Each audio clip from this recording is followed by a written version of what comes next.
Welcome to study with Prem ji. दोस्तों, आज जो हम आपके लिए वीडियो लेके आए हैं वो है यूपीपीसीएल के TG2 के जितने भी क्वेश्चन आंसर है सब भर भर के इसी वीडियो में आपको मिलेंगे। इंपॉर्टेंट क्वेश्चन मिलेंगे। देखिए दोस्तों, यूपीपीसीएल TG2 के एग्ज़ाम के 2019 के शिफ्ट सेकंड के हैं दोस्तों, और भी अन्य टाइप के क्वेश्चन आपको मिलेंगे दोस्तों, जो कि टफ भी होंगे, इजी भी होंगे, आपके एग्ज़ाम से रिलेटेड होंगे दोस्तों। वीडियो को लास्ट तक देखिएगा। अगर आप इस चैनल पर नए आए हैं तो चैनल को सब्सक्राइब कर लें और नोटिफिकेशन वाले बेल आइकन को क्लिक कर दें, क्योंकि आपको हमारी न्यू वीडियो की अपडेट उसी से मिलेगी दोस्तों।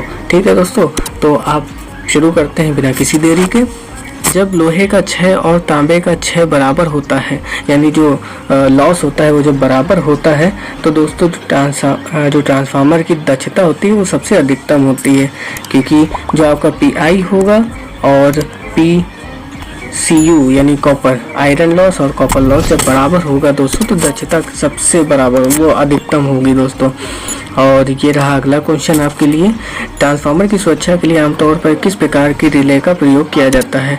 बुकोज रिले का प्रयोग किया जाता है। नेक्स्ट क्वेश्चन के लिए बढ़ेंगे दोस्तों। एक 100 एम्पियर और 5 एम्पियर यहाँ पे काट लीजिए, 20 एम्पियर यहाँ पे कर लीजिएगा। ये मतलब यहीं से सॉल्व करना स्टार्ट कर दे रहा हूँ मैं। ठीक, अनुपात का CT ट्रांसफार्मर 5 एम्पियर का एम्पियर मीटर से जुड़ा है। यदि पाठ्यांक रीडिंग 10 एम्पियर हो तो वास्तविक करंट की गणना कीजिए। अच्छा, वास्तविक करंट की इसमें गणना करना है। देखिए दोस्तों, पहले 100 ये पहले काट लीजिए।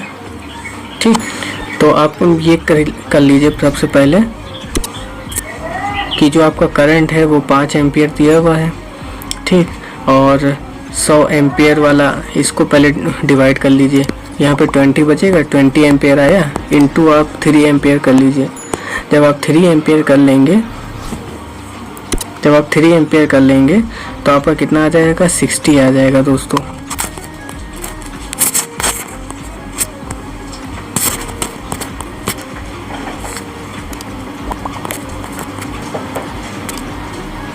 $60 आंसर आपका बिल्कुल करेक्ट आंसर हो जाएगा दोस्तों। ये देखिए 60 आपका आंसर बिल्कुल करेक्ट हो जाएगा दोस्तों। अगले क्वेश्चन के लिए बढ़ेंगे। ट्रांसफार्मर में लोड के अनुसार किस प्रकार का 6 परिवर्तन होता है दोस्तों? जो लोड के अनुसार परिवर्तन होता है वो होता है तांबे का। लोड के अनुसार किसका परिवर्तन होता है? तांबे का। ध्यान रखिएगा दोस्तों।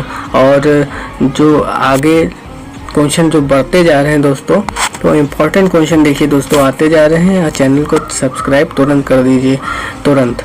ठीक, एक पूर्ण लोड वाले ट्रांसफार्मर में तांबे का 1000 वाट है, तो आधे लोड पर 6 लोड की गणना की। देखिए आधा अगर बोला जाए, आधा आपका लोड चल रहा है तो आप ये लगता है स्क्वायर में। ठीक, इनटू आपका जो 6 हुआ है लॉस हुआ है वो 1000 हो गया। ठीक दोस्तों, तो आप इसको काट लीजिए, 1/4 हो जाएगा जब स्क्वायर हटेगा, इंटू 1000 हो जाएगा। तो जब आप काटेंगे तो यहाँ पे 250 आएगा, 250 वाट हो जाएगा आपका। तो आंसर ए आपका बिल्कुल सही है। तो 250 वाट आ रहा है आंसर, वो बिल्कुल सही है। आगे आंसर क्वेश्चन के लिए बढ़ेंगे दोस्तों। किस प्रकार के ट्रांसफार्मर का प्रयोग वोल्टेज स्टेबलाइजर में किया जाता है? वोल्टेज स्टेबलाइजर में ऑटो ट्रांसफार्मर का प्रयोग किया जाता है, क्योंकि इसमें केवल एक वाइंडिंग होती है। ध्यान रखिएगा दोस्तों। ठीक है, इसमें एक वाइंडिंग होती है, इसलिए इसका प्रयोग जो किया जाता है स्टेबलाइजर में किया जाता है। आगे है, एक परिणामित ट्रांसफार्मर में कुल हानि निर्भर करती है। किसके ऊपर निर्भर करती है? वोल्टता और धारा के बीच के कोण पर निर्भर करती है, या धारा पे निर्भर करती है, या वोल्टता पे निर्भर करती है। तो आंसर आपका वोल्टता और धारा पे निर्भर करती है। ठीक दोस्तों, वोल्टता और धारा पे ध्यान रखिएगा। चैनल को सब्सक्राइब कर दीजिए और नोटिफिकेशन वाले बेल आइकन को दबा दीजिए। वीडियो को लाइक ज़रूर कर दीजिए दोस्तों, क्योंकि लाइक करने से आपको कुछ नहीं जाता। निम्नलिखित में से कौन सा विकल्प परिणामित्र का सहायक भाग नहीं है? देखिए, श्वासक है, ब्रीदर आप जानते हैं, आइसोलेटर नहीं है, बशिंग है और संरक्षी भी है। तो आपका ए वाला आंसर बिल्कुल सही हो जाएगा। ऊंचाई ट्रांसफार्मर, जिसे स्टेप अप ट्रांसफार्मर का नाम दिया गया है, उसको जो है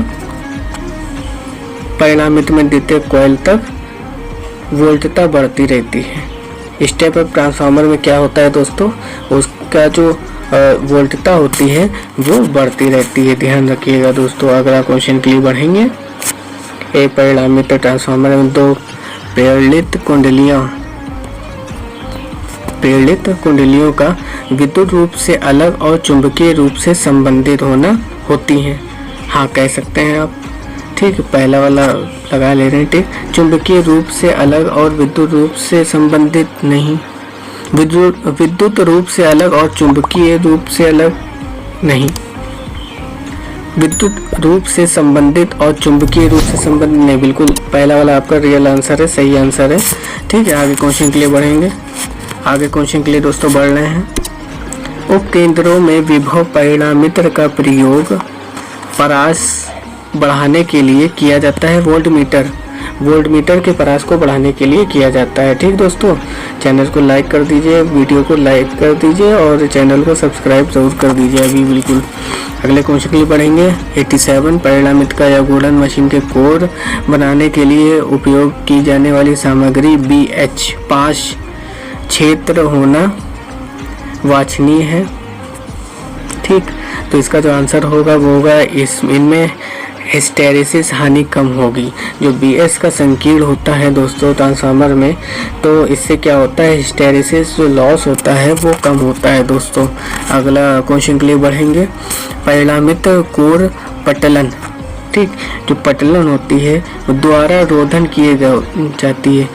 संचलित कागज नहीं, सूती टेप नहीं, वार्निश की जाती है दोस्तों। जो उसकी पटलन कोर होती है वो क्या किया जाता है, उसको वार्निश किया जाता है। अगले क्वेश्चन के लिए बढ़ेंगे। दो परिणामित्रों ट्रांसफार्मरों के समांतर संचालन के दौरान निम्न में से किस स्थिति का पालन नहीं किया जाना चाहिए? किस स्थिति का पालन नहीं किया जाना? उन्हें समान आवृत्ति संचालित होना चाहिए। बिल्कुल सही है, समान होना चाहिए ना। 50 हर्ट्ज है तो भाई 50 हर्ट्ज ही रहे, उससे ज़्यादा आवृत्ति या उससे कम ना हो। आगे है उनका वोल्टता निर्धारित रेटिंग समान होनी चाहिए। इसको कह सकते हैं लेकिन कंफर्म नहीं है, इसको डाउटफुल में ही रखेंगे। आगे ऑप्शन देख लेते हैं। उनका धार रेटिंग समान होना चाहिए।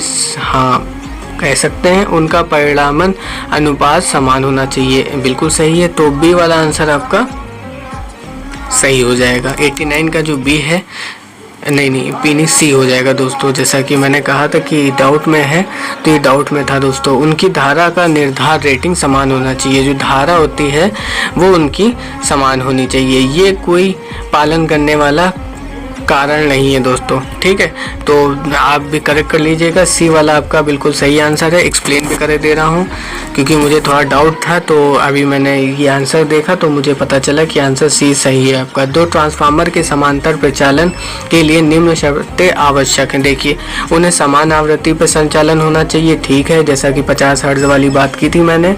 और उनका वोल्टेज रेटिंग समान होनी चाहिए। जी बिल्कुल। उनका ट्रांसफार्मर रेशियो समान होना चाहिए। बिल्कुल। जबकि उनकी धारा समान हो या ना हो, इसमें समांतर परिचालन पर कोई प्रभाव नहीं पड़ता है दोस्तों। अगला है 90 वाला क्वेश्चन है। 90 क्वेश्चन पे आ गए हैं। 10 kVA और 1100/400 वोल्ट एकल फेज परिणामित्र में द्वितीय कुंडली में 100 फेरे हैं। प्राथमिक कुंडली में फेरों की संख्या बताइए। ये वही फॉर्मूला लगेगा यहाँ पे जो लास्ट टाइम लगाया गया था। V1 is equal to N2/N1। ठीक है, N2/N1 हो जाएगा।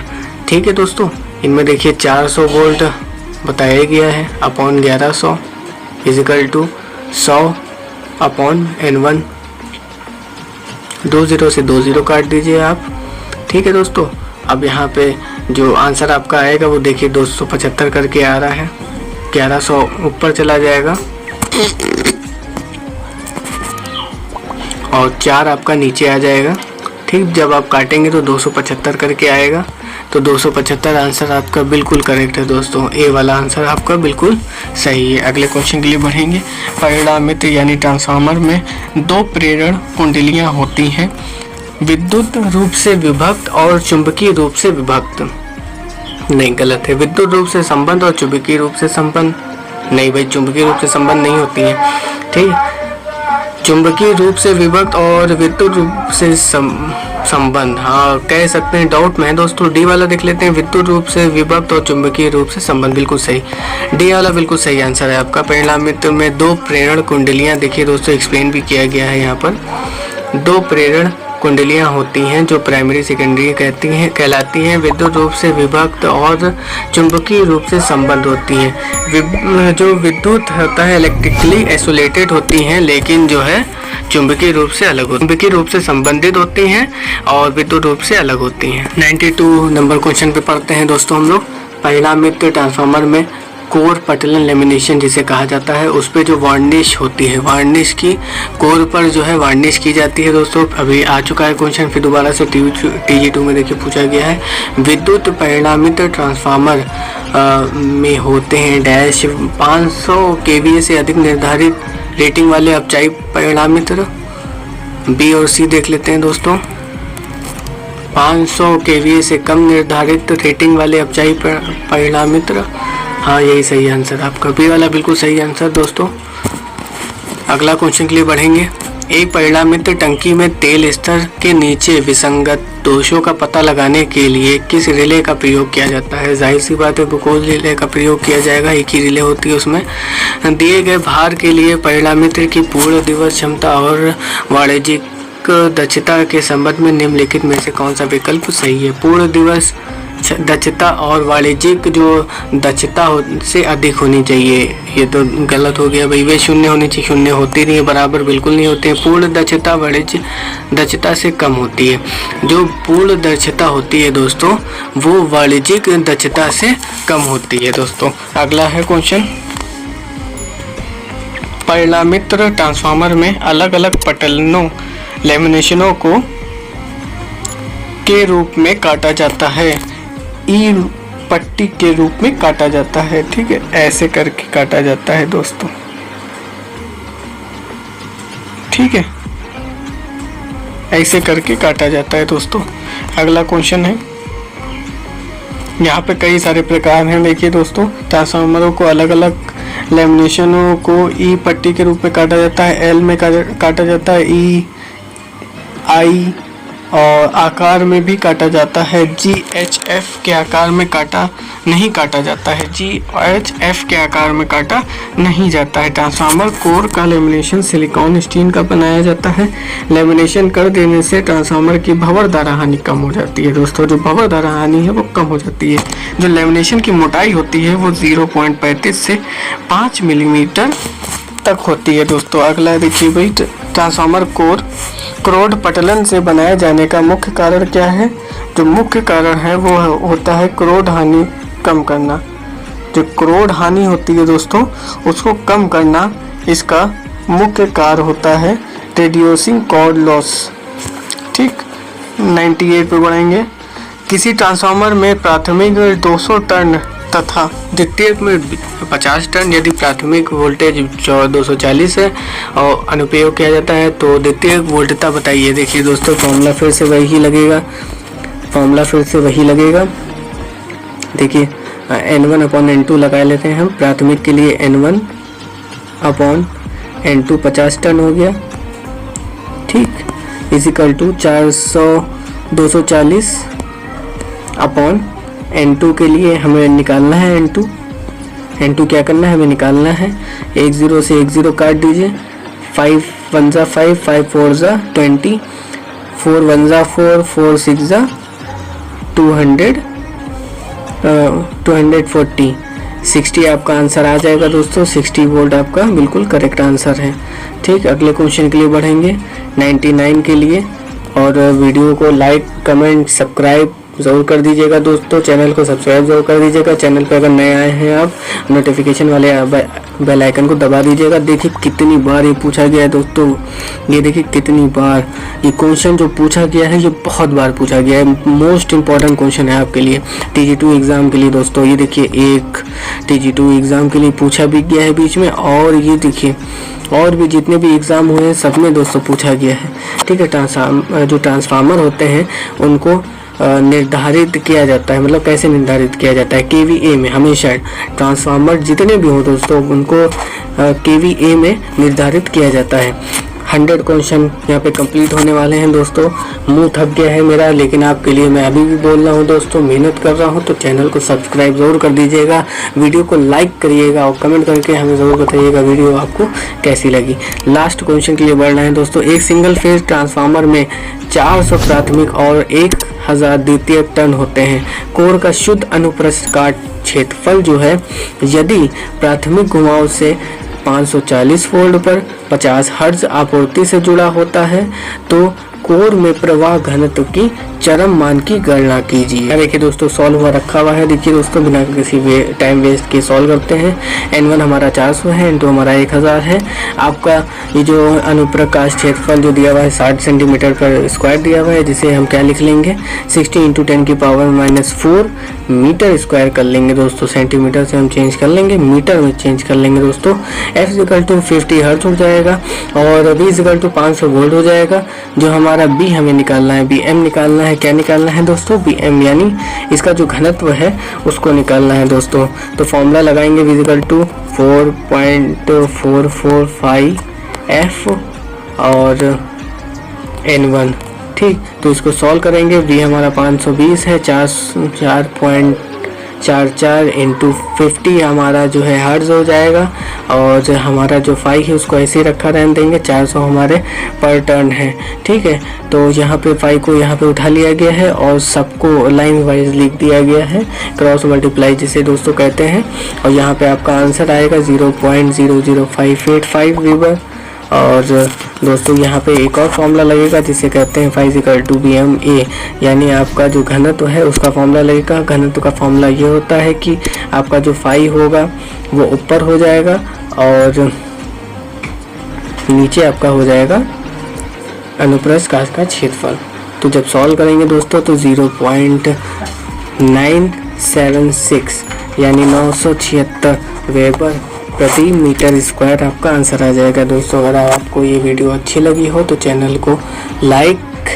वीडियो को लाइक करिएगा, फिर चैनल को सब्सक्राइब करिएगा और नोटिफिकेशन वाला बेल आइकन को ज़रूर दबा दीजिएगा।